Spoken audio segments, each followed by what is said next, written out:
Hello students, कैसे हो। आज हम लोग इस ब्लॉक के फोर्थ पार्ट में एंट्री करेंगे, जो कि बहुत बहुत बहुत इम्पोर्टेंट आज का टॉपिक रहेगा। इसलिए आप सब लोग ध्यान से देखिएगा और हर पॉइंट को नोट्स करते चलिएगा, ठीक है ना। अगर नहीं समझ में आता है तो आप कमेंट बॉक्स में लिखिएगा। हाँ, और एक और बात, बच्चे कमेंट कर रहे थे कि सर आप अपना व्हाट्सएप नंबर दीजिएगा, तो नंबर लेने की कोई जरूरत नहीं है आप लोग को। आप कमेंट बॉक्स में कीजिए, नहीं तो इंस्टाग्राम आईडी मैं आप लोगों को सेंड करूंगा, या मैं लास्ट में आईडी यहाँ पर आ जाएगा, ठीक है, इंस्टाग्राम का और फेसबुक मैसेंजर का, ठीक है। तो आप लोग वहां पर भी क्वेश्चन पूछ सकते हो, बट मोबाइल नंबर का डिमांड ना करें, ठीक है ना। चलिए आज हम लोग स्टार्ट करते हैं सम इम्पोर्टेंट कंपाउंड, ठीक है। Now start.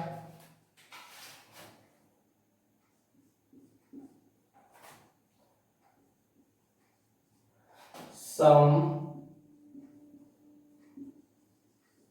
important compounds of alkali metals. बात समझ में आती है ना, यानी अल्कली मेटल्स की कुछ इंपॉर्टेंट कंपाउंड की हम लोग बात करेंगे, ठीक। तो इसमें सबसे पहले हम लोग जो बात करने चल रहे हैं, सभी ध्यान से देखिएगा, ठीक है। जो इम्पोर्टेंट होगा ना, मैं उसको खुद इतना डीप तक जाऊंगा कि आप लोग को सोचने की भी जरूरत नहीं पड़ेगी, ठीक है ना। आप किसी भी बुक से क्वेश्चन बनाइए, लेकिन मैं सजेस्ट करूंगा अगर आप लोग बुक बना रहे हो और एडवांस लेवल की तैयारी कर रहे हो तो जेडली बनाइए, ठीक है ना। उससे बड़ा कोई बुक नहीं है। या बीएस ग्रेवाल का क्वेश्चंस बनाइए।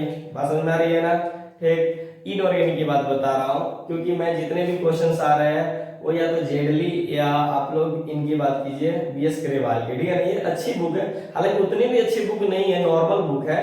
अच्छा बुक तो अभी तक आया भी नहीं है, लेकिन हम लोग बोल सकते हैं कि जो सबसे अच्छा बुक माना जा रहा है अभी जेडली है, ठीक है ना। और बीएस ग्रेवाल का क्वेश्चन अच्छा है, ठीक। हालांकि क्वेश्चन बनाने के लिए आप लोग एनसीईआरटी का भी बनाइए, प्रीवियस ईयर का क्वेश्चन भी बनाइए, ठीक है ना। जेई के लिए और नीट के लिए सफिशिएंट है। ओके, चलिए। और जूम पे जितने भी बच्चे देख रहे हैं वो थोड़ा ध्यान दीजिए, और आप लोग को जो डाउट होती है ना, एट ए टाइम पूछिए, ठीक है ना। यहाँ पर अदर वाले को दिक्कत हो सकता है जिनके लिए रिकॉर्डिंग हो रहा है, यानी यूट्यूब पे देखेंगे, बट आप लोग लाइव हो, ठीक। इसलिए आप लोग ध्यान दीजिएगा, ठीक है ना। क्या, ठीक ठीक ठीक। केमिकल काइनेटिक्स का एक पार्ट नहीं डाला गया है। हाँ, वो डाला गया हुआ है, लॉक किया गया हुआ है, मतलब जो चैप्टर कंप्लीट डाला जा रहा है ना, उसमें दो पार्ट को हम लोग लॉक करके रखते हैं। चलिए मैं ओपन कर दूंगा, आप लोग कल 12 से 3 में क्या करना, चेक कर लेना, ठीक। और कोई प्रॉब्लम। फिजिकल में नेक्स्ट टॉपिक, पहले ऑर्गेनिक इनऑर्गेनिक कंप्लीट कीजिए ना। इस ब्लॉक के बाद हम लोग पी ब्लॉक में एंट्री करेंगे, लेकिन उससे पहले हम लोग ऑर्गेनिक में एंट्री करेंगे। बहुत सारे बच्चों का डिमांड आ रहा है, कमेंट बॉक्स में देखने को मिला है कि ऑर्गेनिक का ज्यादा डिमांड आ रहा है। और हाँ, आप अगर जेडली और क्वेश्चन बैंक्स बना रहे हो तो सफिशियंट है, ठीक है ना, ये बहुत ज्यादा है, ठीक है ना। तो वहां पर अगर कुछ क्वेश्चन फंसते भी है तो आप लोग क्वेश्चन पूछ सकते हैं, ठीक है ना। गधों की तरह ऐसे नहीं करना है कि समझ में नहीं आ रहा है, ठीक है ना। आपको अगर कोई प्रॉब्लम आती है तो मैं सामने हूं, आप बताइए, ठीक है ना। अरे नहीं आएगा मुझे भी, तो हम क्या करेंगे, उसको फिर से देखेंगे, रिसर्च करेंगे उस पर। समझ में आ रही है ना, देखेंगे कहाँ से क्या प्रॉब्लम आ रही है, आज निकल करेंगे, डिस्कशन करेंगे। लेकिन इसमें थोड़ी नहीं कि समझने वाली बात है कि समझ में नहीं आएगा। क्यों नहीं समझ में आएगा, इसकी इतनी औकात, इस ब्लॉक चाहे केमिस्ट्री चाहे फिजिक्स है, मतलब इसकी इतनी औकात की समझ में नहीं आएगा। भाई हम इंसान है, इंसान ही तो बनाया हुआ है ना क्वेश्चंस को। आप इस तरह से बनिए, इस बोर्ड को मुझे ब्रेक करना है, ठीक है ना। इस बोर्ड को मुझे ब्रेक करना है तो इससे ज्यादा एनर्जी मेरे अंदर होगा, तब ये बोर्ड ब्रेक होगा। बात समझ में आती है ना। काबिलियत तो किसी के सामने जल्दी दिखा देते हो, अरे हम थोड़ा सा बड़का बॉस है, आप ही लोगों को बोल रहे हैं, ऐसे दिखाते भी नहीं किसी को, अरे हम तो सबसे बड़ा बॉस है, ठीक है ना। दूसरों को, मतलब छोटा बच्चा आया नहीं कि उसको दो झापड़ खींच लिए, ठीक है ना। ज्यादा इज्जत किया उसको तुमने अपनी नजरों में गिरा दिया। बात समझ में आ रही है ना, ऐसे नहीं। देखिए बात समझिए, इसी तरह क्वेश्चन पे अप्लाई कीजिए, मतलब क्वेश्चन की इतनी औकात हो कि वो आपको टक्कर दे दे। बात समझ में आ रही है ना, अरे आप स्टूडेंट हो, बात समझ में आ रही है ना। एक टीचर एक सब्जेक्ट को झेलता है, लेकिन एक बच्चा, एक student physics, chemistry, math, bio तक को झेलता है, ठीक है ना। यानी आपके अंदर मल्टी टैलेंट है, बात समझ आ रही है ना। टीचर्स क्या है कि आपको गाइडेंस कर रहे हैं, हर क्वेश्चन का सॉल्यूशन दे रहे हैं, कोई प्रॉब्लम है तो आपको बताया जा रहा है, ठीक है ना। तो आप अपने आप इस काबिलियत बनाइए कि किसी तरह का भी डेंजर क्वेश्चन है माइक्रो सेकंड में उड़ा दीजिए, बात समझ आती है ना। वेरी गुड, ठीक। चलिए हम बात करते हैं यहां पर पहली पॉइंट्स की।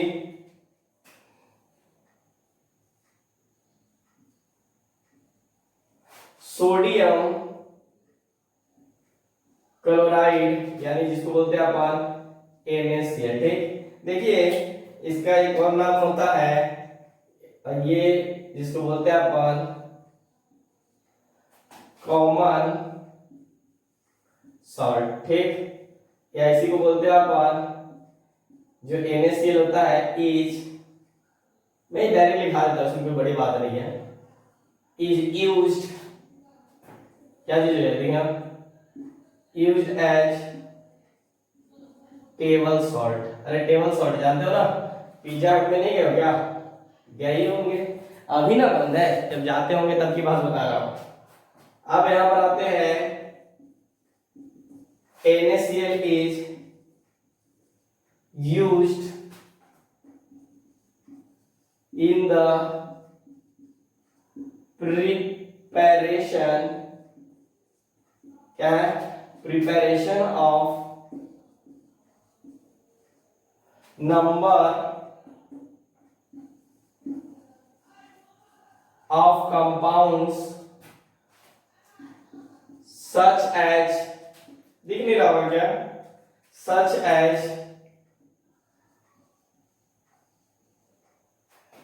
सोडियम कार्बोनेट, ठीक है, Na2CO3, फिर उसके बाद सोडियम हाइड्रोक्साइड, फिर पेरोक्साइड की बात करते हैं, ठीक है ना, और भी बहुत सारे होते हैं, Na2ETC, बात समझ आ रही है ना, ध्यान दीजिएगा।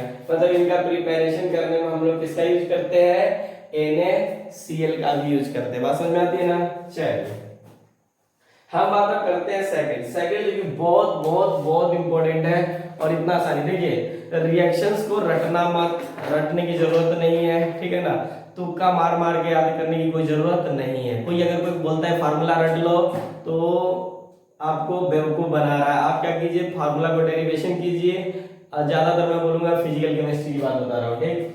अब देखिए यहाँ पर कोई रिएक्शन आता है तो रटना बिल्कुल नहीं, उसको समझना है कि किस तरह से कैसे बना है। एक बार समझ गए तो मतलब रिएक्शंस कभी भी भूलिएगा नहीं, क्वेश्चन किसी तरह का भी है आप लोग बना लीजिएगा, ठीक है ना। चलिए हालांकि मैं जहां पर डिफिकल्ट आएगा तो मैं उसका ट्रिक रखा हुआ हूं, ठीक है ना, यानी हर ऐसे पॉइंट इनऑर्गेनिक है ना, तो इसमें बहुत सारे ऐसे पॉइंट पर मैं ट्रिक बना दूंगा जिससे कि आपको प्रॉब्लम नहीं आएगी, बात समझ में आती है ना। वेरी गुड, चलिए हम लोग आते हैं अब सेकंड है। तो पहला था सोडियम हाइड्रोक्साइड यानी NaOH, बहुत इंपॉर्टेंट है, ठीक है ना, ध्यान दीजिएगा, वेरी वेरी वेरी इंपॉर्टेंट, जितना स्टार लगा दीजिए उतना कम, ठीक। चलिए और कुछ बच्चे ऐसे भी थे जो कि बोल रहे थे कि सर आप बहुत छोटे छोटे लिखते हैं। ऐसी बात नहीं, छोटे छोटे लिखते हैं, हम बड़े बड़े भी लिखते हैं, मतलब बोल के लिख बोल रहे हैं ना, मतलब थोड़ा ये राइटिंग थोड़ा बोल रहे हैं। कुछ होता है क्या कि पहले लिख देते फिर बोलते, नहीं मैं साथ में लिखते चलता हूँ और बोलते चलता हूँ ताकि किसी को प्रॉब्लम ना हो, बात समझ में आती है ना। चलिए हम बात करेंगे इनकी सबसे पहले किसकी, प्रिपरेशन की। किनकी प्रिपरेशन की, प्रिपरेशन ऑफ NaOH, ठीक। तो यहां पर बात कर सकते हैं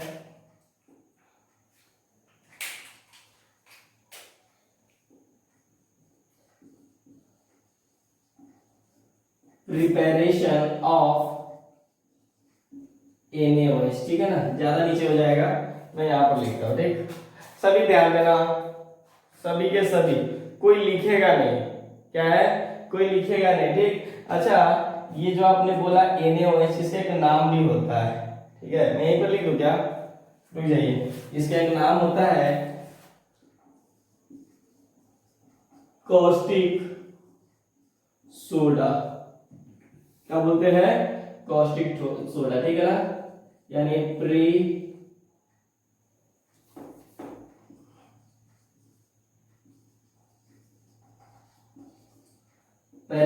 ऑफ NaOH, ठीक है ना। चलिए अब आते हैं यहाँ पर, फिर कुछ चल नहीं रहा ना। चलिए ये हो गया हमारे पास। बात करते हैं यहाँ पर कि प्रिपरेशन हम लोग किस तरह से करेंगे, ठीक है ना, तो ध्यान दीजिएगा।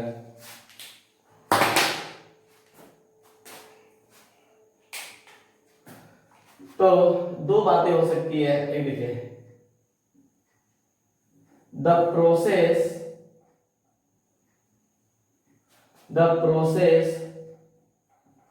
involves heating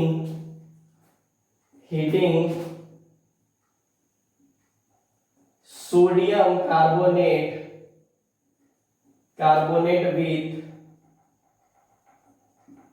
milk of lime, ठीक है। अब तुम बोलोगे मिल्क ऑफ लाइम क्या होता है, तो इसी को हम लोग इस तरह से लिख सकते हैं, कोई भी लिखे कोई फर्क नहीं पड़ता है, लेकिन लिख देता हूं, ठीक। यहां पर देखिए, when Na2CO3 with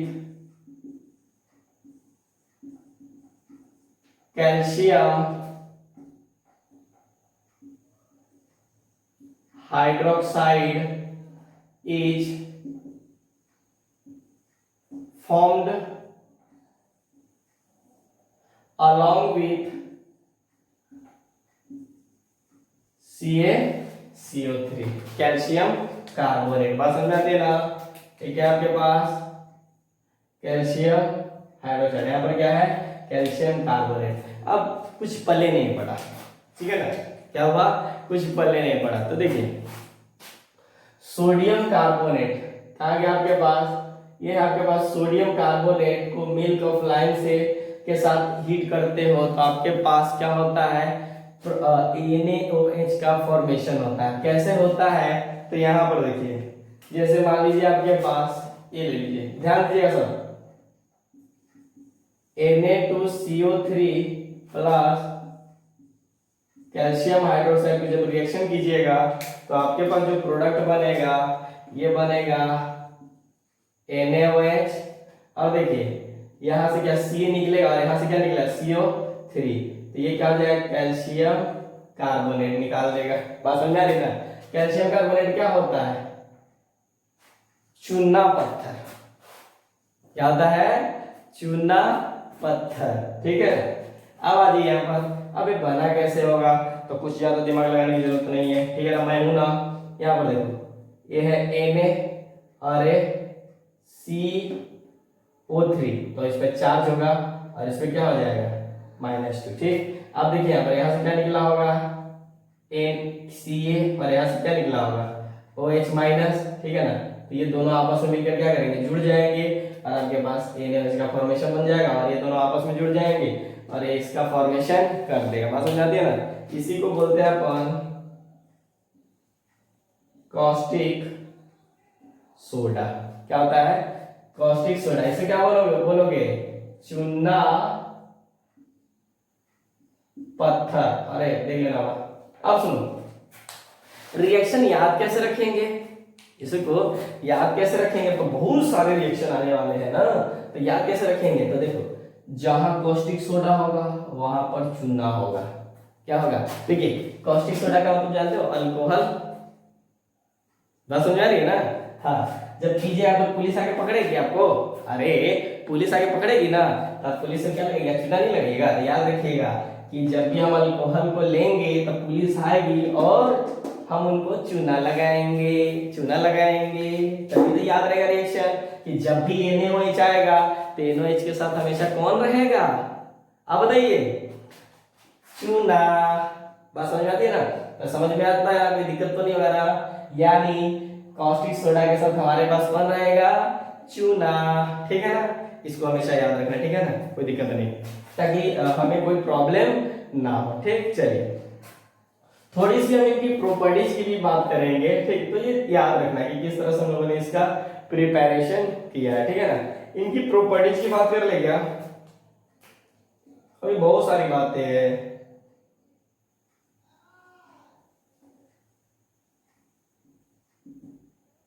प्रॉपर्टीज, ठीक है ना। अब बताइए प्रॉपर्टीज में जो NaOH होता है ना, सोडियम हाइड्रोक्साइड होता है, वो एक स्ट्रॉन्गेस्ट बेस है एंड वाइट क्रिस्टलाइन स्ट्रक्चर होता है। यहाँ पर आपके पास दिया होगा कि क्या है, ये एक स्ट्रॉन्ग बेस है और वाइट क्रिस्टलाइन स्ट्रक्चर होता है, ठीक। तो हम लिख सकते हैं ना यहाँ पर NaOH यानी सोडियम हाइड्रोक्साइड, लिख दो क्या पूरा, sodium hydroxide is strongest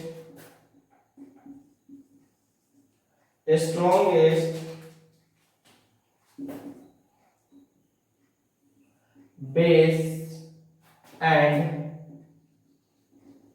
white crystalline structure। ध्यान रखिएगा, sodium hydroxide is strongest base and white crystalline structure की बात कर रहे हैं, ठीक है ना।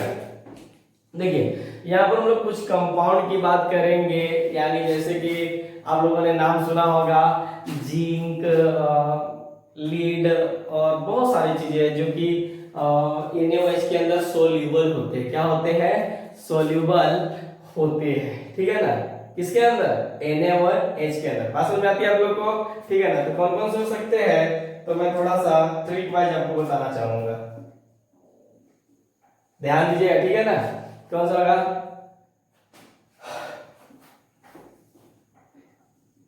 Zn, Pb, ठीक है,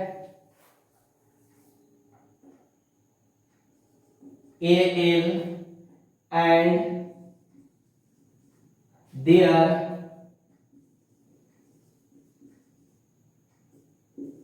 their compounds। ध्यान दीजिएगा, यहाँ पे क्या लिखा हुआ है? their compounds। मार्कर नहीं चल रहा है ना सही? their compounds, ठीक है ना, are soluble in NaOH, ठीक है ना। ये थोड़ा सा ध्यान, अभी हम लोग इनके रिएक्शंस भी करेंगे, लेकिन ये आप लोग कुछ ध्यान रखना पड़ेगा कि ये जितने भी होते हैं ये सॉल्यूबल होंगे किसके अंदर? NaOH के अंदर, ठीक है ना। एक और भी लिख सकते, Pb तो लिख ही लिया था ना, Zn हो गया। हाँ, तो इसको थोड़ा सा ज्यादा नहीं, कुछ क्या करना है, थोड़ा सा ध्यान रखना, ठीक है ना। इसको आप एक और लिख सकते हो,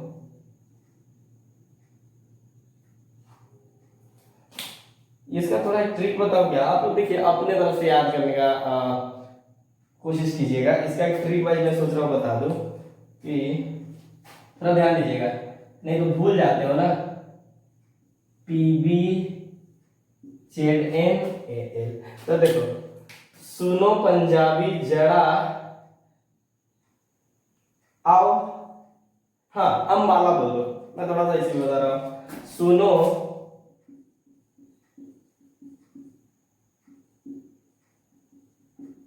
पंजाबी जरा अम्बाला। अम्बाला उसके एक शहर का नाम है, क्या नाम है? अम्बाला जाना है। सुनो पंजाबी जरा अम्बाला, आगे कुछ है नहीं तो एड्रेस बताना उसका। बात समझ में आती है ना, या थोड़ा सा ध्यान रखिएगा। सुनो, अच्छा इससे आपको कुछ याद आ रहा है? एम्फोटेरिक, आप सबको याद आ रहा है? आप लोग को भी बताया गया था पीरियोडिक टेबल में एम्फोटेरिक के बारे में, लेकिन यहाँ पर एम्फोटेरिक की बात नहीं करेंगे। क्यों? क्योंकि एम्फोटेरिक में हमारे पास Cu एंड BaB था, लेकिन यहाँ पर हम लोग यूज नहीं करते हैं। बात समझ में आ रही ना, कोई दिक्कत नहीं होना चाहिए। तो थोड़ा सा ध्यान रखिएगा कि इनकी जो प्रॉपर्टीज है मिट गई है, लग रही है, ठीक है। तो कैसा होता है? Sodium hydroxide is strongest base and white crystalline structure होता है, ठीक है ना। क्रिस्टलाइन का मतलब ध्यान रखिएगा कि एक सोडियम को चारों तरफ से क्लोरीन ने घेर, यानी वो H जो निगेटिव होगा आयंस, उसने चारों तरफ से घेर के रखा हुआ है, ठीक है ना। बात समझ में आती है ना। फिर उस निगेटिव को पॉजिटिव ने चारों तरफ से घेर कर रखा हुआ, तो एक स्ट्रक्चर बनेगा जिसको अपन क्या बोल रहे हैं, क्रिस्टल बनेगा, ठीक है ना, क्रिस्टलाइन स्ट्रक्चर, ठीक। और एक अच्छा बेस है, बात समझ में आती है ना, वेरी गुड। कौन, तो NaOH, ठीक। चलिए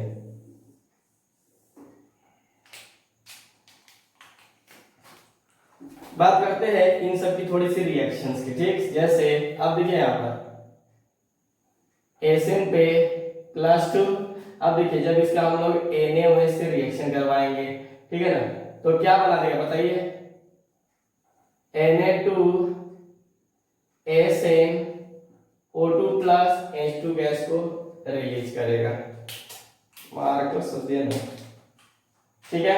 अब देखिए यहाँ पर आप लोग को चार्ज पता होना चाहिए कितना है, आप लोग को मतलब कितना इसके ऊपर चार्ज है, तो देखो -2 to 4 +2, ठीक है ना, तो जब निकालिएगा तो यहाँ पर कितना आ जाएगा, +2 आएगा। या आप लोग को इतना पता होना चाहिए, ठीक है ना, मुझे बताने की जरूरत, बताने की जरूरत नहीं है। फिर हम लोग जब NaOH के साथ रिएक्शन करवाएंगे तो Na2Pb, ठीक है ना, फिर यहाँ पर क्या बना देगा, O2 और यहाँ से H2 गैस को रिलीज कर देगा, ठीक। उसके बाद कहाँ पर गया, जिंक को, जिंक को जब हम लोग रिएक्शन करवाते हैं किसके साथ, NaOH के साथ, तो ध्यान दीजिएगा क्या बना देगा, Zn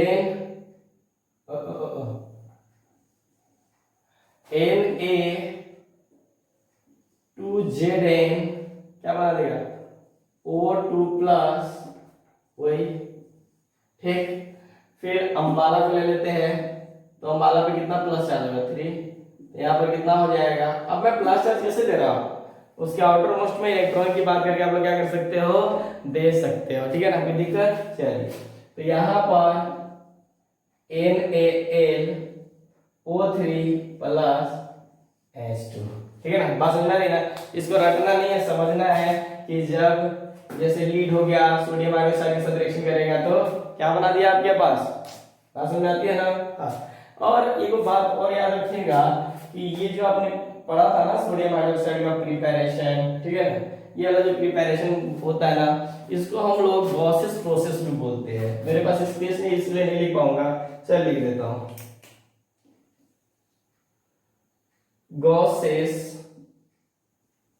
प्रोसेस। याद रखिएगा कि ये सब बार बार पूछे जाने वाला है, मैं स्टार नहीं लगा पा रहा हूं इसलिए क्योंकि बहुत ज्यादा जब भी पूछा जाता है तो यहीं से क्वेश्चन टपका दिया जाता है, बात समझ में आ रही है ना, कोई दिक्कत नहीं होनी चाहिए, बात समझ में आती है ना, वेरी गुड, ठीक। अच्छा आप लोग को लगता है मैं इधर देख रहा हूँ कि इधर देख रहा हूँ, ठीक है ना, तो क्या करें, दो कैमरा है ना, इसलिए एक लाइव पे और एक रिकॉर्डिंग पे, यानी एक यूट्यूब के लिए है, चलिए, और एक जूम के लिए। अब आते हैं हम लोग नेक्स्ट पॉइंट, ये तो हो गया हमारे पास, इसमें कोई दिक्कत नहीं होना चाहिए मेरे ख्याल से। अब ये हो गया हमारे पास दूसरा, मतलब ये तो हम लोग दूसरा ही पढ़ रहे हैं, जैसे हमने पहला प्रिपरेशन पढ़ा, दूसरा इनकी प्रॉपर्टीज पढ़ा, ठीक है ना। अब आते हैं, अच्छा चलो मैं ये लिख के चलता हूँ, कोई करने की जरूरत नहीं है, ठीक। ये सब हम लोग अभी किसके अंदर पढ़ रहे हैं, सोडियम हाइड्रोक्साइड के अंदर। जैसे बोलो रिएक्शन विथ CO2, ये रिएक्शन है, मैं रिएक्शन को ऐसे लिखता हूँ, अब वो बोर्ड में जाकर आप ऐसे मत लिखना, मालूम करेगा, ठीक। यहाँ पर ले लीजिए, ठीक है, तो ध्यान दीजिएगा,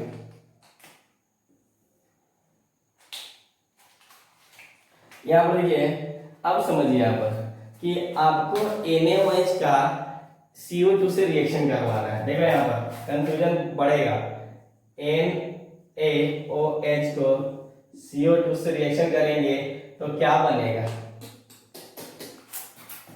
बता क्या बनेगा। अब तो यहाँ पर पहले तो हमने क्या बोला था कि देखो केटायन एनायन है, तो हम लोग क्या करते हैं, केटायन एनायन को ऐड कर देते हैं। यहाँ पर तो केटायन और एनायन है ही नहीं, तो कैसे करोगे, एनी वन बता सकते हो, यहाँ पर केटायन एनायन तो है ही नहीं, तो क्या करेंगे, तो देखिए जब भी कभी ऐसा केस हो जाए कि इसके पास केटायन एनायन, तो कोवैलेंट कंपाउंड है ना, ऑर्गेनिक मतलब ऑर्गेनिक बता रहा हूँ, कोवैलेंट है ना, तो इसके अंदर तो कंप्लीट अनायन और केटायन तो होगा नहीं, ठीक है ना। तो बात ध्यान दीजिएगा कि जब भी केटायन एनायन ना बन पाए तो आप क्या करना, उसको वाटर के साथ रिएक्शन करा देना। किसके साथ? वाटर के साथ रिएक्शन करा देना, अपने आप आपके पास प्रोडक्ट आ जाएगा। जैसे अगर मैं बात करता हूं यहाँ पर CO2 का रिएक्शन करवाते हैं H2O के साथ, ठीक है ना, तो यहाँ पर क्या हो जाएगा H2CO3, ठीक। अब ये बन गया, तब कोई बात नहीं है। अब क्या करो, इसको रिएक्शन करा दो इसके साथ, ठीक। तो अब क्या हो जाएगा आपके पास, ध्यान दीजिएगा कि NaOH को हम लोग H2CO3 के साथ रिएक्शन कराएंगे, तो देखो इस पे माइनस और इस पे प्लस है, तो देखो इसका माइनस किसके साथ जुड़ेगा, इसके साथ, और ये बाहर गया है, तो देखो ना ये तो वाटर ही दिख रहा है आपको। क्या दिख रहा है? वाटर दिख रहा है। तो क्या बना देगा बता दो, मुझे तो बताने की जरूरत नहीं है, ये तो बन चुका है सोडियम और बताओ वाटर। रिएक्शन आपको बैलेंस करते चलेगा, ठीक है ना, कोई दिक्कत नहीं। वेरी गुड, जैसे कीजिए इसको नोट कीजिए, ध्यान दीजिएगा ये कैसे बना। अब तुम्हारे मन में कुछ डाउट नहीं आना चाहिए। जैसे मान लो Na प्लस और OH माइनस, फिर यहाँ पर H प्लस और यहाँ पर CO3 पे 2 माइनस, तो ये क्या करेगा, ये तो बन गया ना, यही बना ना कि कुछ और बनेगा? अरे बात सुनना है ना, यहाँ से क्या हो गया, 2 निकलेगा तो इसके ऊपर चार्ज, तो ये हो गया आपके पास बराबर, तो है ये दोनों आपस में ऐड हो जाएंगे। ऐड हो जाएंगे तो जो कंपाउंड फॉर्म होगा वही आपका हो जाएगा, ठीक है ना। बस थोड़ा सा इसमें ध्यान रखना कि जब भी केटायन और एनायन फॉर्म ना हो तो उसको हम लोग रिएक्ट करवा देते हैं किसके साथ, वाटर के साथ। यानी वाटर के साथ जब हम इसको रिएक्शन करवा देते हैं हमारे पास H2CO3 आ जाएगा, उसके बाद हमारे पास ये बना देगा। बात समझ आती है ना, कोई दिक्कत नहीं होना चाहिए, ठीक है। तो अगर कोई दिक्कत हो तो आप बता सकते हैं। चलिए अभी और भी बहुत सारी बातें हैं जो कि हमारे पास स्पेस बहुत कम है, लेकिन लिख दे क्या, दिखेगा आपको? चलिए लिखता हूं, एक रिएक्शन विथ, पूरा नहीं लिखते हैं, रिएक्शन विथ सल्फर।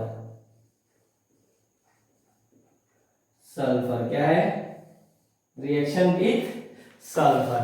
अब आपको किसके साथ रिएक्शन कराना है? सल्फर के साथ। जैसे देखो, हालांकि स्पेस कम पड़ जाएगा हमारे पास, NaOH को हम लोग H के साथ। अब बताइए कोई भी फ्री स्टेट में होता है तो उसके ऊपर चार्ज कितना होता है? 0, यानी इसका जो ऑक्सीडेशन नंबर होगा कितना होगा? 0 होगा, ठीक है ना। अब बताओ फिर रिएक्शन कैसे करेगा? कभी भी ऐसा केस आए ना तो ध्यान रखिएगा, ये ऑक्सीडेशन और रिडक्शन दोनों की तरह यानी डिसप्रोपोर्शनेशन रिएक्शन की तरह बिहेव करेगा। बात समझ में आती है ना? किसकी तरह? डिसप्रोपोर्शनेशन रिएक्शन की तरह ये बिहेव करेगा। बात समझ आ रही है आप लोगों को? कोई दिक्कत नहीं होना चाहिए, अगर हो तो बताते रहिएगा। तो देखिए यहाँ पर इनका जो प्रोडक्ट बनेगा मैं यहीं पे बना दूं, Na2S, फिर आपके पास Na2SO3। ध्यान दीजिए यहाँ पर क्या बना दिया आपके पास? Na2 क्या है? सोडियम। आप समझिए यहाँ पर दिख रहा है आप लोग को? आप लोग को तो दिख रहा होगा, आप लोग को दिख रहा है क्लियर? देखिएगा, यानी Na2H2 और वो 3 की बात कर रहे हैं, ठीक। और साथ में यहां से क्या निकाल देगा? वाटर, ठीक है ना, ध्यान दीजिएगा। अब देखिए, हालांकि हम लोग बात कर रहे हैं इसका, इन्होंने प्रोडक्ट तो यहाँ पे बना दिया, लेकिन ध्यान दीजिएगा यहाँ पर, जैसे मैं यहाँ पर लिख देता हूं H प्लस आपके पास NaOH क्या बना रहा है आपके पास? फिर से मैं उसी को लिख देता हूं, Na2S प्लस Na2S और O3 प्लस वाटर, इसको डाल। ये हमने पूछा था क्या बनेगा, ठीक। अब देखिए यहाँ पर कि यहाँ पर ये जो सल्फर है ऑक्सीजन के ऊपर जितना चार्ज होता है उसी चार्ज को फॉलो करता है। मान लीजिए अगर इसका +2 को लेते हैं, क्या लेते हैं हमारे पास, एक तो हमारे पास -2 हो सकता है और एक +2 हो सकता है। अरे ऑक्सीजन वाला चार्ज, ऑक्सीजन के ऊपर चार्ज उसी का फैमिली मेंबर है ना, तो ये हो सकता है। तो ध्यान दीजिएगा, कभी भी अगर निगेटिव वाला पे कौन आ रहा है आपके पास Na2S, जबकि पॉजिटिव वाला पे कौन आ रहा है Na2SO3, क्या है O3। बात समझ आती है ना, ध्यान दीजिएगा, ठीक है। देखिए यहाँ पर मैं लिख नहीं पाऊंगा, मेरे पास स्पेस बिल्कुल नहीं है, ठीक है ना, कि मैं लिख दूं इसको। यहाँ पर क्या लिखना है बस समझिएगा, कि ये आप लोग लैंग्वेज में भी लिख सकते हो कि सल्फर अंडरगोज डिस्प्रोपोर्शनेशन रिएक्शन। क्या है सल्फर, यहाँ पे मैं बात करता हूं कि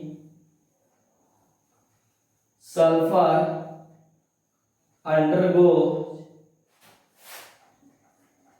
डिस्प्रोपोर्शनेशन रिएक्शन, मतलब दोनों तरफ बिहेव करता है, ठीक है ना, प्लस की तरह माइनस की तरह दोनों तरफ से बिहेव करे। बात समझ आती है ना। कभी कभी ऐसा केस आ जाए तो आप समझ सकते हो। मैं पहले बता देता हूं, ये रिएक्शन बहुत बहुत इंपॉर्टेंट है, जेईई एडवांस में आ चुका है, ठीक है ना। कौन ये रिएक्शन जेईई एडवांस में आ चुका है, ठीक। हालांकि अब मेरे पास बिल्कुल स्पेस नहीं बचा, आप क्या कीजिए पहले इसको लिखिए, फिर हम लोग आगे की बात कर रहे हैं, थोड़ा जल्दी।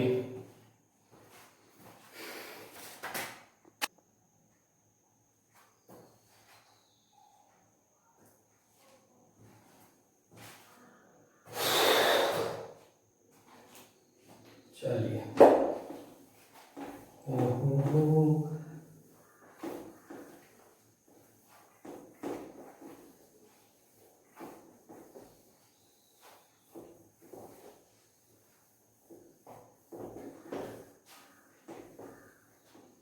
चलिए सभी ध्यान दीजिएगा, इसका अगला रिएक्शन हम लोग करते हैं। कौन सा रिएक्शन हुआ है आपका, रिएक्शन विद सल्फर। सल्फर के बारे में ध्यान रखिएगा वैसे, ठीक है ना, बहुत इंपॉर्टेंट है, पूछा गया क्वेश्चन है जेईई एडवांस का।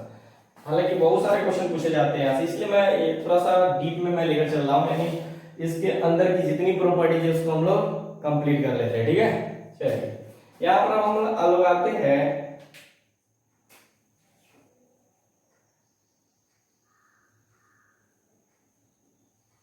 Reaction of NaOH with hydrogen. ध्यान दिया किसके साथ, हाइड्रोजन के साथ। तो यहाँ पर हम दो चीज की बात करते हैं, ठीक है ना, एक कोल्ड डाइल्यूट की बात करते हैं, यहाँ पर डाइल्यूट हाइड्रोजन की बात करेंगे, और एक हॉट कॉन्सेंट्रेटेड हाइड्रोजन की बात करेंगे। नहीं समझे तो यहाँ पर मैं बताने की कोशिश कर रहा हूँ, आप समझने की कोशिश कीजिएगा। जैसे यहाँ पर देखिए, इसमें दो तरह की बातें करते हैं। एक तो होता है हमारे पास कोल्ड, छोटा ज्यादा लिखा जाता है, जब आप सामने रहिएगा ना तो देखिएगा बहुत बड़ा बड़ा लिखा है, जब जैसे कैमरा पे आता है ना तो राइटिंग छोटा हो जाता है। चलिए कोई दिक्कत नहीं, अच्छी बात है। कोल्ड एंड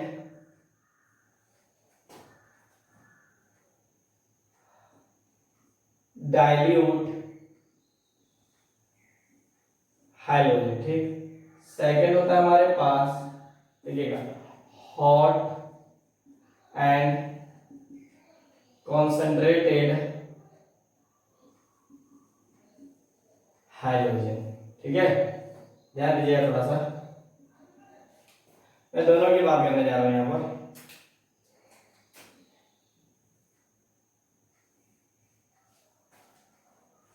यहां पर क्या हो जाएगा, बात में समझिएगा, जब हम लोग NaOH को रिएक्शन करवाएंगे H2 से, यानी H2 बोले तो हाइड्रोजन से, तो हमारे पास NaX प्लस यहाँ पर बना देगा NOX, ठीक। उसी तरह से अगर हम इसको रिएक्शन करवाते हैं तो NaOH को जब हम लोग H2 से, दोनों का सेम ही जा रहा है लेकिन थोड़ा सा चेंज होता है, ठीक है ना, तो NaX प्लस NaXO3, ठीक। बात समझिएगा, यहाँ पर जो आप लोग हाइड्रोजन ले रहे हो ना, ये हो सकता है क्लोरीन ब्रोमीन आयोडीन, ठीक। अगर फ्लोरीन लिया तो रिएक्शन चेंज हो जाएगा, जैसे मतलब इफ फ्लोरीन को लेते हैं, क्या हो जाएगा आपके पास, फ्लोरीन, यानी इसके लिए जो एक्स है कैसा है, एफ है। अगर ये आता है तो ध्यान दीजिएगा रिएक्शन क्या हो जाएगा कि हम लोग NaOH प्लस X2 का रिएक्शन, यानी X2 लिखो मत, F2 डायरेक्ट लिख दो, करवाते हैं तो आपके पास आ जाएगा NaF प्लस OF2 प्लस बना देगा आपके पास वाटर, ठीक है ना, क्या बना देगा, वाटर। ठीक, यहां पर देखिएगा अगर इससे केस में अगर आपने फ्लोरीन लिया, क्या लिया, फ्लोरीन लिया तो क्या होगा, ठीक, तो कुछ नहीं होगा, बस थोड़ी सी NaOH plus F2 gives Na plus F2 plus H2, क्या हो जाएगा, F2 यहाँ पर O। अब समझिए यहाँ पर थोड़ी सी कि चलिए हमने तो रिएक्शन कर लिया है, लेकिन इसको याद रख किस तरह से, ध्यान रखिएगा, ये डाइल्यूट और एक कॉन्सेंट्रेटेड, मतलब कोई चीज में पानी मिला दीजिएगा तो कैसा हो जाएगा, डाइल्यूट हो जाएगा। बात समझ में आ रही है ना, कैसा हो जाएगा, वो डाइल्यूट हो जाएगा। बात समझ में आ रही है ना, कोई दिक्कत है नहीं, यानी किसी चीज में पानी मिला दीजिएगा, यानी पानी का क्या मतलब हो गया कि इसके अंदर पानी का क्वांटिटी क्या है, वाटर का क्वांटिटी क्या है, ज्यादा, इसका मतलब कैसा है, डाइल्यूट है। यहाँ पर पानी का क्वांटिटी क्या है, कम है। बात समझ में आती है ना, क्या है, अरे हॉट होगा, ठीक है ना, तो यहाँ पर पानी क्या हो जाएगा, कम होगा। अब देखो कोल्ड है तो आप इसमें पानी मिक्स कीजिएगा ना, तब ना ठंडा होगा, ठंडा होगा तो यहाँ पर पानी की क्वांटिटी यानी वाटर की क्वांटिटी क्या हो जाएगी, बढ़ जाएगी। तो यानी कोल्ड डाइल्यूट हाइड्रोजन की बात कर रहे हैं और यहाँ पर हॉट कॉन्सेंट्रेटेड हाइड्रोजन की बात कर रहे हैं। थोड़ा सा समझिएगा, आप लोग को समझने की जरूरत भी है, ठीक है ना। अब आ जाइए यहाँ पर याद कैसे रखेंगे, तो देखिए कोल्ड का मतलब ठंडा, ठीक है ना, हॉट का मतलब गर्म, ठीक है ना। जब आदमी को मतलब किसी को भी गुस्सा आता है तो झुंड में आता है, किसमें आता है, बहुत लोग आता है, मार तमाम कर देता है। और जब आदमी नॉर्मल है तो उसको कोई टेंशन है, गया मार्केट में एक समोसा खा लिया, लिट्टी खा लिया, झगड़ा झंझट भी करना किससे, किसी से नहीं, बस आम आदमी की तरह ही से गया और आ गया, ठीक है ना। और जो देखते नहीं हो टपोरी टाइप का, जो कि जब देखिए वो लोग गर्म ही रहेगा, ठीक है ना, किसी पे हाथ उठा दिया कभी किसी पे, तो देखिए वो झुंड में रहते हैं, ठीक है ना, मतलब गर्म आदमी झुंड में रहेंगे।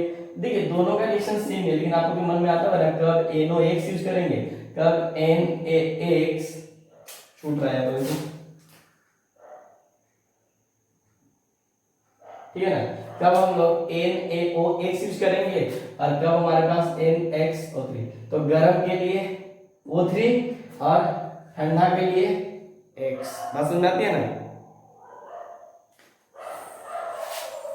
यानी वही एक ऑक्सीजन का यूज करेंगे, कोई दिक्कत है, हालांकि लिख सकते हैं इस तरह से, लिखिए कोई दिक्कत नहीं, ठीक, वेरी गुड। तो समझ में आया। अब देखिए तो फिर फ्लोरीन के केस में क्या होगा, तो फ्लोरीन के केस में यहाँ पर हाइड्रोजन कम, ऑक्सीजन कम यूज किया गया है, यहाँ पर ऑक्सीजन ज्यादा यूज किया गया है, यहाँ पर ऑक्सीजन बहुत ज्यादा यूज किया गया है, यहाँ पर ऑक्सीजन कम यूज किया गया है। बात समझ में आती है ना, कोई दिक्कत, यस या नो, यस नो, अबे कोई एक ही होगा ना, वेरी गुड, मुझे नहीं लगता इसमें कोई प्रॉब्लम होना चाहिए, ठीक है। चलिए ये थोड़ा ध्यान रखिएगा कि ठंडा मतलब हमने पानी मिलाया होगा तो ठंडा हो गया होगा, बात समझ में आती है ना।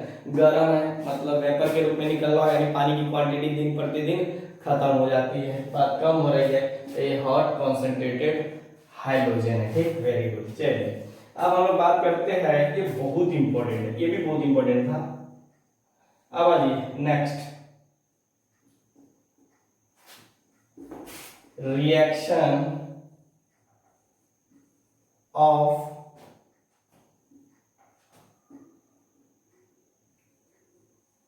NaOH with metal salt. यहां पर जब भी क्वेश्चन पूछा जाता है ना, हम चाहते हैं ना कि इन सबको एक साथ लिखे, मतलब इनका ताकि वो ठीक रहेगा आपके लिए, ठीक, लेकिन चलिए कोई दिक्कत नहीं है, हम यहीं पर भी लिख सकते हैं। मतलब वहाँ पर थोड़ा कलर की बात करेंगे तो थोड़ा सब एक साथ लिखते तो अच्छा लगता है, ग्रुप में आता है। जैसे हम लोग यहाँ पर ले सकते, ग्रुप में लिख दो, ग्रुप में लिख देता हूँ, थोड़ा मेहनत तो लगेगा क्योंकि इनकी कलर की बात करते हैं। इनका कलर 2 से 3 बार पूछ भी लिया गया हुआ एग्जामिनेशन में, ध्यान दीजिएगा। सभी हम इनकी बात कर रहे हैं, ठीक। तो देखिए यहाँ पर पहला रिएक्शन की बात करेंगे। जैसे आपके पास Fe3 प्लस NaOH, ठीक है ना। जब इसका रिएक्शन करवाएंगे तो बताइए क्या बना देगा, सिंपल से, यानी FeOH का थ्राइस, ठीक। यहाँ पर +3 है तो यहाँ पर भी कितना होगा, चार्ज होगा, ठीक। तो देखिएगा एक चीज यहाँ से निकल कर आता है, इसको अपन बोलते हैं ब्राउन पीपीटी, ये ध्यान रखिएगा हमेशा, ठीक है ना। चलिए बहुत इंपॉर्टेंट है, बहुत बहुत बहुत इंपॉर्टेंट है। और ये क्या है, आयरन है, क्या है, आयरन है, ठीक। उसके बाद बात करते हैं बी की। जैसे बी में ले लीजिए एल्युमिनियम +3 को हम लोग NaOH के साथ रिएक्शन करवाते हैं, ठीक है ना। ये हो जाएगा AlO3, कैसा हो जाएगा, O3, ठीक है ना। ये होता है थोड़ा अनस्टेबल होता है, कैसा होता है, अनस्टेबल होता है। जरा सा अगर इसकी बात कीजिएगा प्रिसिपिटेट की तो ये व्हाइट बनाता है, व्हाइट पीपीटी बनाता है, लेकिन ये फिर क्या होता है, यहाँ से डिकम्पोज होता है, ठीक है ना, अनस्टेबल होता है। तो ये क्या होता है, जब हम लोग थोड़ी सी बात कीजिएगा NaOH का रिएक्शन एक्सेस के साथ कराते हैं, किसके साथ कराते हैं, एक्सेस के साथ कराते हैं, तो ये आपके पास थोड़ा सा ध्यान दीजिएगा NaAlO2 बना देता है, ठीक। और एक ऐसा पीपीटी है तो ये तो नहीं होगा, लेकिन ये क्या हो जाएगा, सोल्यूबल होगा। लेकिन ये भी ध्यान रखिएगा यहाँ पर कि ये 90% बनता है और यहाँ पर कितना परसेंट बनता है, सिर्फ और सिर्फ 10% बनता है, ठीक है। ये मैंने लिखा दिया ऐसे, लेकिन आप लोग थोड़ा ध्यान इसी को रखिएगा, ठीक। चलिए इसके बाद बात करते हैं सी की। मतलब ये तो हमारा एल्युमिनियम हुआ, ठीक। तो ये आप ध्यान रखिएगा कि इसका व्हाइट प्रेसिपिटेट बना है, ठीक। उसी तरह से हम रिएक्शन करवाते हैं Cr यानी क्रोमियम का NaOH, तो देखिए ना CrOH का थ्राइस, ठीक है। तो ये क्या बना देगा आपके पास, ग्रीन पीपीटी, क्या बना देगा, ग्रीन पीपीटी, ध्यान रखिएगा। डी में हम लोग ले सकते हैं Na+2 NaOH gives NiOH2, निकाह या कुछ भी ले लीजिए, ये क्या हो जाएगा आपके पास, ये भी क्या बना देगा, ग्रीन पीपीटी, ठीक, वेरी गुड। इसी तरह से हम लोग डी के बाद क्या होता है, ई हो जाएगा, यानी Cu पे +2 NOH के साथ रिएक्शन करवाते हैं, सॉरी, तो क्या बना देगा आपके पास यहाँ पर। अब बाकी देखिएगा इनके साथ कुछ भी बना सकता है, इनका जो कुछ होगा ना कैटायन, तो उसके साथ ए ने जाकर जुड़ जाएगा, ठीक है ना। इसलिए कोई टेंशन लेने की जरूरत नहीं कि सर एक ही लिखते जा रहा है दूसरा नहीं लिख रहा है, गलत है, रोना, ठीक है ना, रोने से तबीयत खराब होती है, रो नहीं रहे हो। चलिए यहाँ पर देखिए, यहाँ पर क्या हो जाएगा, CuOH का ट्वाइस, ठीक। ये बना दिया आपके पास। इसका कलर आपका होता है Cu है ना, Cu का कलर चेंज होता है थोड़ा, थोड़ा देखना पड़ेगा इसका कलर, ब्लू पीपीटी बनाता है, ठीक है। एक होता है हमारे पास EF, हमारे पास यहाँ पर होता है जैसे Na+2 के साथ हम लोग रिएक्शन करवाते हैं NaOH, ठीक। तो ये क्या होगा कि जब इसका रिएक्शन करवाइएगा तो MnOH ट्वाइस, एम का मतलब मन, मान लीजिए मन में कौन सा कलर आता है, तो पिंक, पीपी टी, ठीक है ना। देखो ना, दो तीन का ट्रिक बताऊं। एम में मतलब मन, मन से ये क्वेश्चन ऑलरेडी पूछ चुका है, ठीक है, हालांकि इसमें से दो तीन पूछा गया हुआ है, ठीक। तब मन में कौन कलर आता है, पिंक। सी यू के लिए थोड़ा ब्लू आप याद करिएगा। एन आई, एन आई मतलब निका, या कुछ भी ले लीजिए ना, जैसे अपन ये होते हैं ना, क्या बोलते हैं इनका फेवरेट, हाँ मुस्लिम लोग जो है उन लोग का जो निका कुछ भी मान लीजिए उसमें, तो उसके लिए बेस्ट कलर कौन सा होता है, ग्रीन। तो उसमें ध्यान रखिएगा ये क्या होता है, ग्रीन पीपीटी बनाता है, ठीक है ना, ध्यान रखिएगा। और कुछ आप लोग अपने तरफ से एफी का याद रखिएगा, इसका, इसका और इसका कलर आपको माइंड के अंदर सेट होना चाहिए, ठीक है ना, नहीं तो फिर आपको बचाने वाला बहुत मुश्किल हो जाए, ठीक। हालांकि बता दिया गया ट्रिक बेसिस पर भी आप लोग याद रख सकते हो, ठीक है ना। चलिए यहाँ पर हम लोग एक छोटी सी बात और कर सकते हैं। ये तो हो गया हमारे पास किसके पास, रिएक्शन विद मेटल सॉल्ट, ठीक है ना, ये थोड़ी सी रिएक्शन हो गई। हाँ अब थोड़ी सी हम लोग आते हैं एक और रिएक्शन, लास्ट रिएक्शन है कि जब हम लोग रिएक्शन करते हैं किसके साथ, सोडियम हाइड्रोक्साइड का मरकरी के साथ, ठीक है ना, किसके साथ, मरकरी और NH4 के साथ। जैसे मैं बोलूं क्या, लिखूं क्या,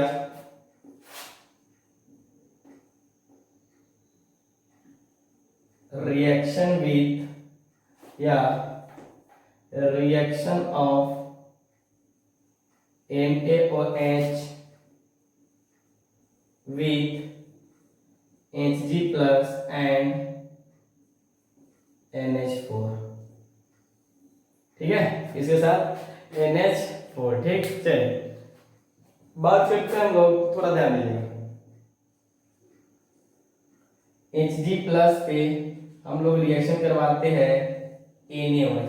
अब थोड़ा सोचिए, यहाँ पर सोचिए, ठीक है ना, कि क्या बनाएगा। अरे कुछ नहीं, देखिए इसमें रिएक्शन को ना रटने वाली बात बहुत गलत है, यानी कि तो 4 2 होगा, ठीक है ना। देखिए इसके पास प्लस 2, तो ये OH कितना चला जाएगा, इसके पास 2, तो ये कैसा बना देगा, HgOH ट्वाइस होता है, ठीक। लेकिन ये जो होता है ना, ये अनस्टेबल होता है। क्या होता है,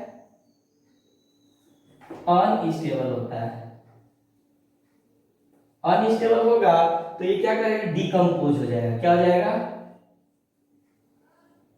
डिकम्पोज हो जाएगा। डिकम्पोज का सिंपल सा मतलब होता है कि उसके अंदर से वाटर को रिलीज कर देगा। क्या कर देगा, वाटर को रिलीज कर देगा, तो खुद स्टेबल में जाना चाहेगा और रिलीज करेगा तो क्या बना देगा, HgO प्लस H2। क्या बना दिया, HgO और वाटर, ठीक है ना। डिकम्पोज का मतलब हमेशा ध्यान रखिएगा कि वो वाटर को रिमूव कर दिया है, ठीक है ना।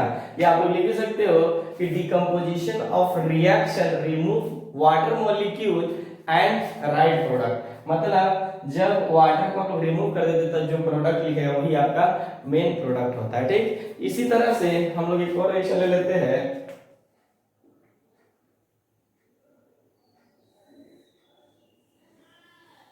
ठीक है। कौन सा था आपके पास, NH4। जैसे मैं ले लीजिए NH4 का रिएक्शन कराते हैं NaOH के साथ, तो अभी आप लोग तो अपने से भी बना सकते हो कि मुझे ही बनाना पड़ेगा, कसम खा है कि हम ही बनाएंगे। तो बनाइए, क्या बनाएगा, देखो ना, NH4 प्लस है तो यहाँ से OH माइनस निकलेगा, तो एक ही निकलेगा ना, एक ही प्लस है, तो NH4OH, ठीक। तो ध्यान दीजिएगा ये भी कैसा होता है आपके पास, अनस्टेबल होता है।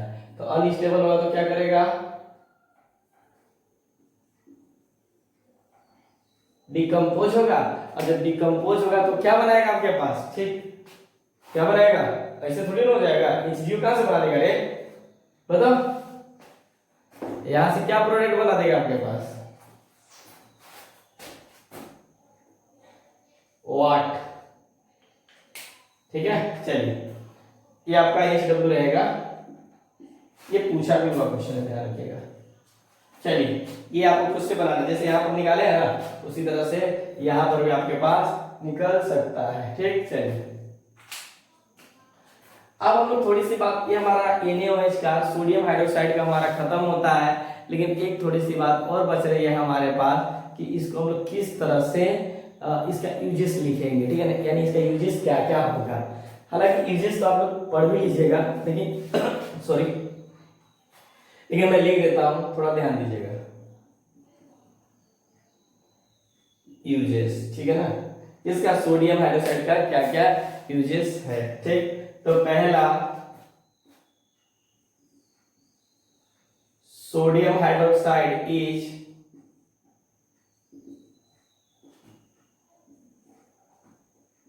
widely used in soap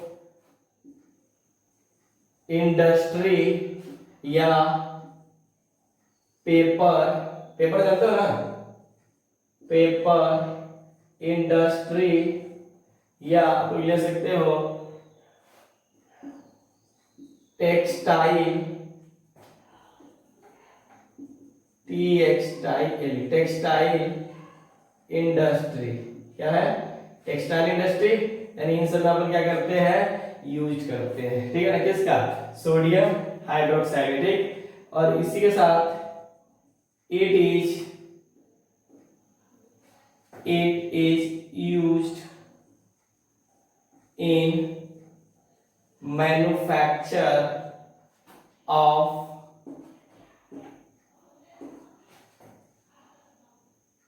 dice, जानते हो आपको, dice and drugs, dice and drugs, ठीक है ना, मेडिसिन वगैरह तो आप जानते होंगे, ठीक है ना। इसका एक और होता है NaOH is used for absorbing, क्या है, एब्जॉर्बिंग एसिड, क्योंकि क्या होता है, बेस होता है, स्ट्रॉन्ग बेस होता है ना, acid and gases in petroleum, किसमें, पेट्रोलियम के अंदर, ठीक है ना, यानी NaOH is used for absorbing क्या चीज, एसिड या गैस इन पेट्रोलियम के अंदर जो होता है, ठीक है ना, किसके लिए, रिफाइनिंग, ठीक है ना। और इसका जो रिएक्टेंट होता है वो लेबोरेटरी वगैरह में भी आप लोग यूज करते हो, ठीक है ना, लिख भी सकते हो या छोड़ भी सकते हो, ठीक है ना, कोई दिक्कत नहीं है, बस इसमें थोड़ी सी ध्यान रखिएगा हमेशा, ठीक है ना, कोई दिक्कत नहीं है। इसका एक और इम्पोर्टेंट हमारे पास बच रहा है कंपाउंड आपके पास, जिसको वॉशिंग सोडा बोलते हैं, ठीक है ना, तो वॉशिंग को उसको देख कर हम लोग आगे की तरफ बढ़ेंगे। बात समझ में आती है ना, पहले इसको लिखिए, अच्छे तरीके से लिखिएगा, और यहाँ पे HW रहेगा, ठीक है ना, हालांकि आप लोग बनाइएगा, कमेंट बॉक्स में दीजिएगा, उसके बाद मैं इसका निकाल के दूंगा, ठीक है ना। ये जल्दी बुक्स वगैरह में नहीं मिलेगा, मैं पहले बता रहा हूँ, ये जो जितने भी देख रहे हो बुक्स वगैरह में नहीं मिलेगा, बुक्स वगैरह में मिलेगा भी तो कोई हाई लेवल का बुक होगा। क्वेश्चन थोड़ा सा, जब भी ऐसे क्वेश्चन पूछे जाएंगे ना तो एडवांस लेवल का क्वेश्चन पूछा जाए, ठीक है ना, इसलिए थोड़ा सा अच्छे से समझिएगा, हालांकि मैंने बहुत आसान तरीके से पढ़ाया है, ठीक है ना। चलिए, ओके, थैंक यू। कोई थैंक यू नहीं, अभी बाकी है।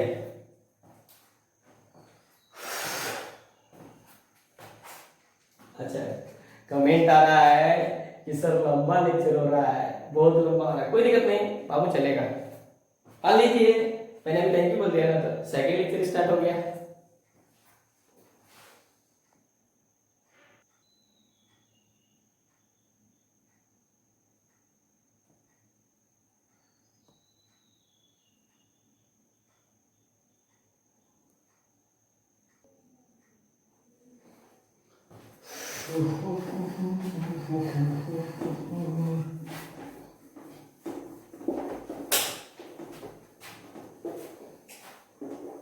ना समझ में आया तो बताते रहिएगा, ठीक है। क्या, कहाँ पे, उधर दोनों साइड से एकदम मिट गया, इधर का यहाँ पे नहीं दिख रहा क्या, देखो वीडियो मैंने वीडियो घुमा होगा लेफ्ट राइट, उस समय आप लोग देख लीजिए, या मैंने बोला दूंगा उसमें देख लीजिए, कहाँ से कट रहा है, यहाँ से, ओ आप लोग लोग सुन के लिख लीजिए, ठीक है। चलिए कोई दिक्कत नहीं, अब मैं ध्यान दूंगा थोड़ा लिखने में। चलिए अब आते हैं, ये तो हमारा सोडियम हाइड्रोक्साइड खत्म होता है। अब हम लोग आते हैं सोडियम कार्बोनेट पे।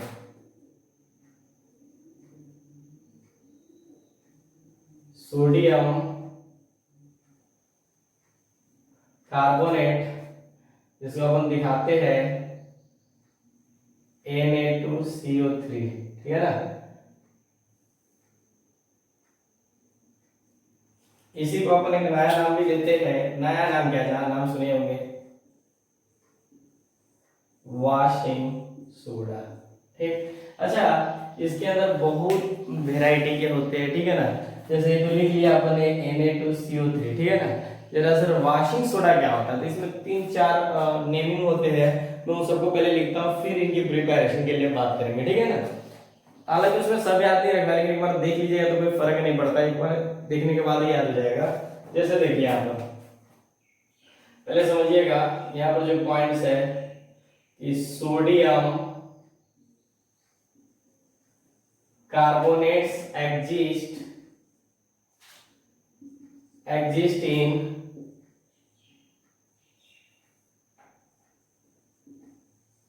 various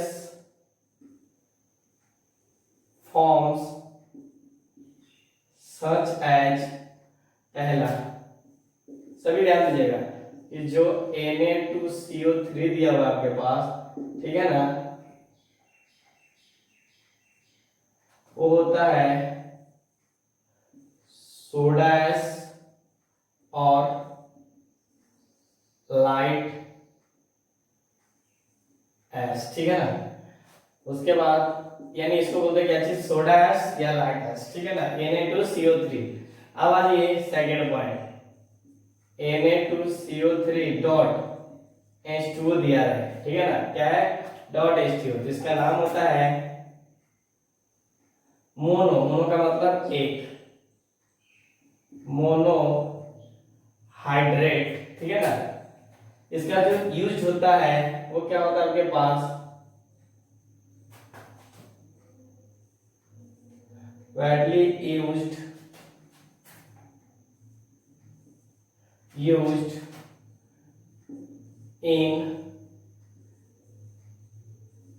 ग्लास, ग्लास जानते हो ना, ग्लास मैन्युफैक्चरिंग, ठीक है ना, ग्लास मैन्युफैक्चरिंग। फिर इसके बाद हमारे पास सी आता है कि Na2CO3 डॉट 7H2, तो इसको अपन 7 है ना, तो इसको बोलते हैं अपन हेप्टा हाइड्रेट, ठीक। इसके बाद एक होता है आपके पास Na2CO3 डॉट 10H2O, ठीक। इसी को बोलते हैं अपन मेन क्या चीज, वॉशिंग सोडा। ध्यान रखिएगा हमेशा, वॉशिंग सोडा क्या होता है, यही होता है आपके पास वॉशिंग सोडा। इसका यूज कहाँ करते हो, सोप एंड डिटर्जेंट वगैरह में लोग इसका यूज करते हैं। नहीं लिख सकते हो, used in soap and detergent, लिख दो के लिख लोगे, यानी used in soap and detergent, क्या चीज, डिटर्जेंट, ठीक है ना। समझ में आती है ना। तो ये मतलब इनका नेमिंग सब हुआ। अब देखते हैं इनकी प्रिपरेशन। मैं बता रहा हूँ कि इनकी जो प्रिपरेशन है वो जेई ने पूछ रखा है, ठीक, तो ध्यान दीजिएगा।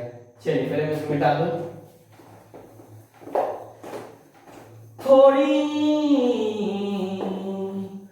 जगह हो जाएगा, ये हुआ, ठीक। ऊपर ही लिखते हैं, नीचे लिखने की जरूरत ही नहीं है। बात करते हैं यहाँ पर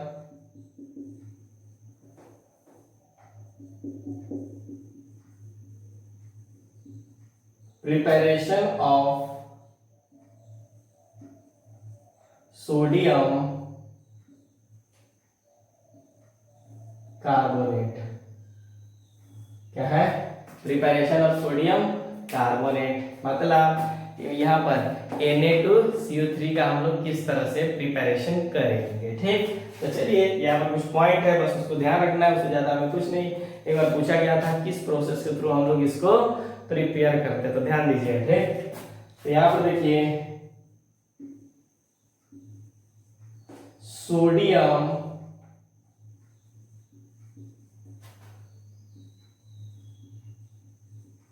carbonate is manufactured by Solvay process। क्या है? Solvay process which is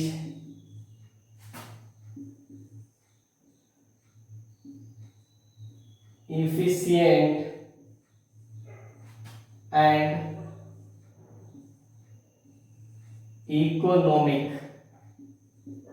ठीक है, एफिशिएंट एंड इकोनॉमिक। उसके बाद बात करते हैं हम लोग कि इस प्रोसेस में, यानी in this process compound used as raw material। ठीक है ना, किसके लिए? रॉ मटेरियल और ब्राइन। याद रखिए, एक बार बताया भी था आपको ब्राइन सॉल्यूशन। ठीक है ना, material are brine, ammonia and calcium carbonate CaCO3। ठीक है ना। अब अगर हम इनकी प्रॉपर्टीज की बात कर लें, प्रॉपर्टीज क्या होती है? क्या है?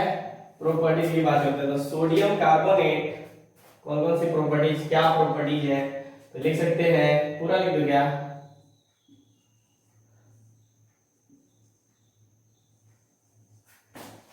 Sodium carbonate is a white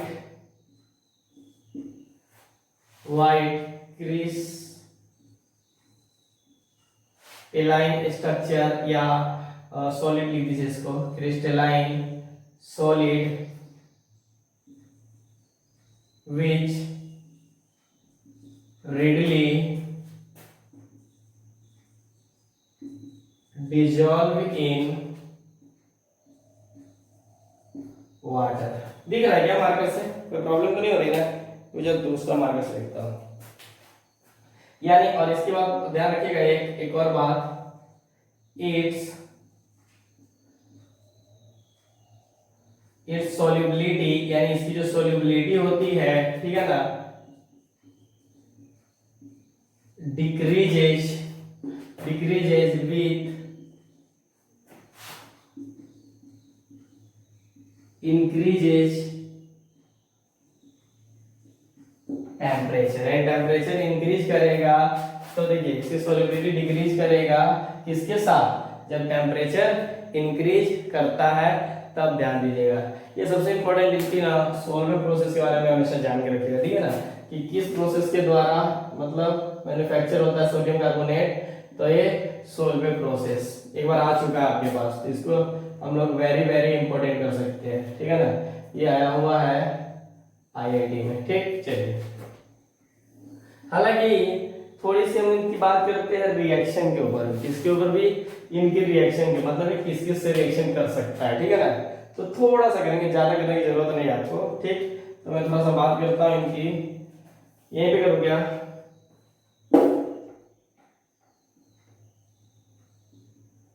chemical properties of Na2CO3।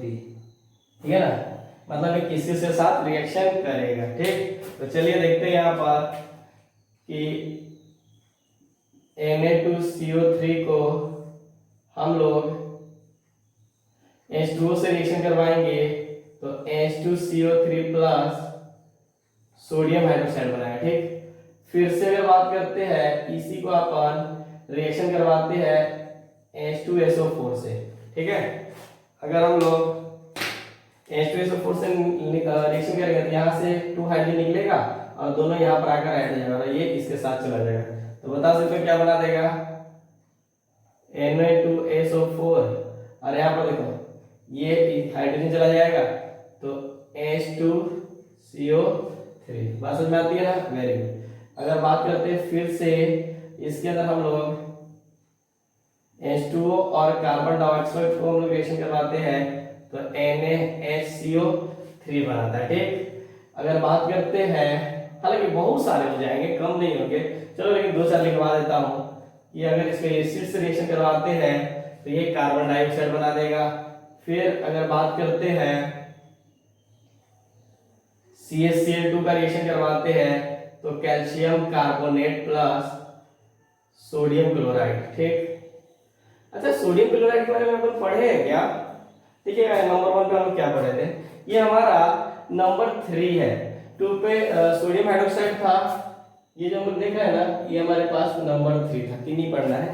ठीक है ना, ठीक, चलिए यहाँ पर कैल्शियम हाइड्रोक्साइड मतलब ट्वाइस NaOH प्लस आपके पास CaCO3 कैल्शियम कार्बोनेट बनाता है। तो इनकी कुछ केमिकल प्रॉपर्टीज है जो कि आप लोग ध्यान रखिएगा और इनका कुछ यूजेस भी है। जिस तरह से आप लोग पढ़े हो ना सोडियम हाइड्रोक्साइड का, तो उसी तरह से इनका भी कुछ यूजेस है।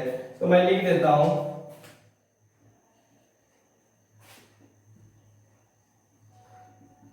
इनका यूजेस समझना, लिख सकते हैं सोडियम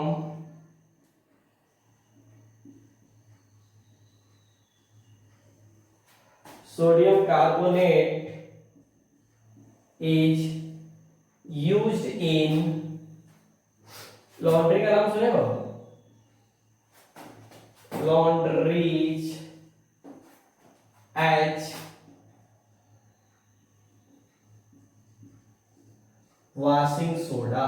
ठीक है ना, समझ में ना, लॉन्ड्री मतलब अरे धोबी के पास कपड़े धोने के लिए नहीं जाते हो, हाँ पसंद आते हैं ना, वेरी गुड। फिर हम बात कर सकते हैं सोडियम कार्बोनेट, पूरा नहीं लिखता हूं, sodium Na2CO3 to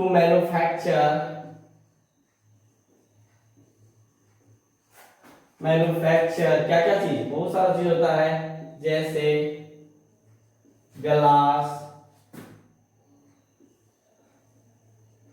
caustic soda, ETC। ठीक, फिर उसके बाद हम लोग लिख सकते हैं इट इज यूज्ड